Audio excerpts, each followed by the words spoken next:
Fa misy sehatry kosa ny ady atao amin'ny Valala izay ataon'ny firenena malagasy amin'izao fotoana izao entina hanampina ny Madagasikara amin'izay ady amin'ny Valala izay dia misy ny fiaraha-miasa amin'ny firenena malagasy ny FAO ary ny vondrona Européenne. Rotsirakotina ireny eo amin'ny sariny mamy Rasoanaivo.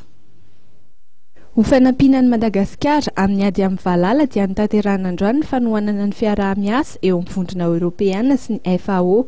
Natrehan'ny ministry ny fambolena Roland Ravatomanga, ny delegasion'ny vondrona Européenne Leonidas Tesapsidis ary ny solitenan'ny FAO Alexandre Youn izany fiaraha-miasa momba ny ady amin'ny Valala izany.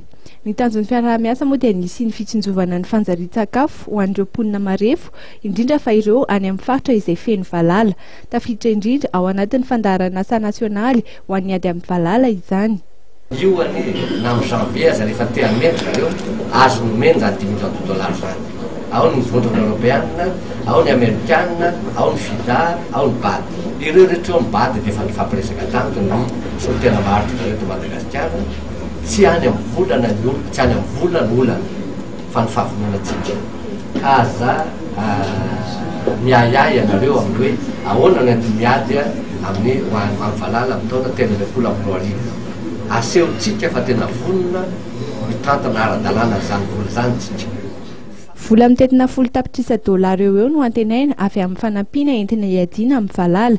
Ny any amin'ny faritra atsimo andrefana, ny faritra andrefana ary ny faritra avaratra andrefana no tena ahitana ny andiam-balala, ka ireny faritra ireny indrindra no voasokajy ho laharam-pahamehana. Ankoatra ny fanamafisana ny fiaraha-miasa androany moa dia nisy ihany koa ny karazana fanentanana fampanenoana lakilosy ny amin'ny ady amin'ny Valala.